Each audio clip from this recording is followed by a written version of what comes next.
அஸ்ஸலாமு அலைக்கும் வரஹ்மத்துல்லாஹி தஆலா வபரகாத்துஹு. ஈமானின் தாழ்ந்த நிலையின் அடையாளம் என்ன? ஈமான்னா நம்பிக்கை அப்படின்னு நம்ம போன ஒரு வீடியோவில் சொல்லியிருப்பேன். அந்த ஈமானில் தாழ்ந்த நிலையின் அடையாளம் என்ன அப்படின்னு பார்க்கலாம். தாழ்ந்த நிலைன்னா அட்லீஸ்ட் ஏதாவது இருக்கணும் அப்படிங்கிறது என்னன்னு பார்க்கலாம். ஃபஸ்ட்டு ஈமான்லேருந்து மொத்தம் 70 கிளைகள் இருக்குது. அதில் முதலாவதுன்னு பார்த்தீங்கன்னா லா இலாஹா இல்லல்லாஹ்ங்கிற கலிமா.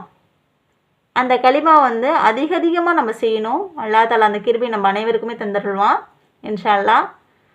சரி, இந்த அட்லீஸ்ட் என்ன அப்படின்னா, மனிதர்கள் நடந்து செல்கிற பாதையில் அவர்களுக்கு நோவினை அளிக்கக்கூடிய வஸ்துக்களை அகற்றுவது.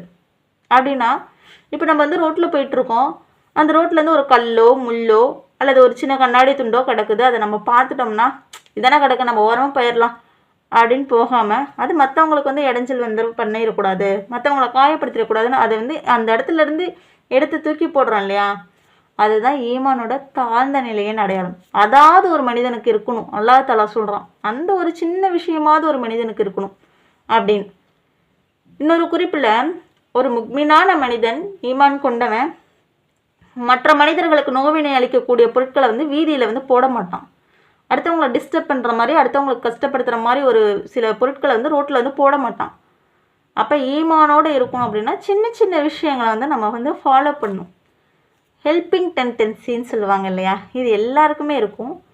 இன்னும் அதிகமாக அது நமக்கு இருக்கணும் அப்படின்னு அல்லாஹ்கிட்ட நான் துவா செய்கிறேன். இன்ஷா அல்லாஹ் ரமலான் மாதம் வரப்போகுது. அந்த ரமலான் காலங்கள்லாம் அதிகமான அமல்கள் செய்யக்கூடிய பக்கத்தை அல்லாஹ் தஆலா உங்களுக்கும் எனக்கும் தந்தருள்வானாக. அஸ்ஸலாமு அலைக்கும் வரஹ்மத்துல்லாஹி தஆலா வபரகாத்துஹு.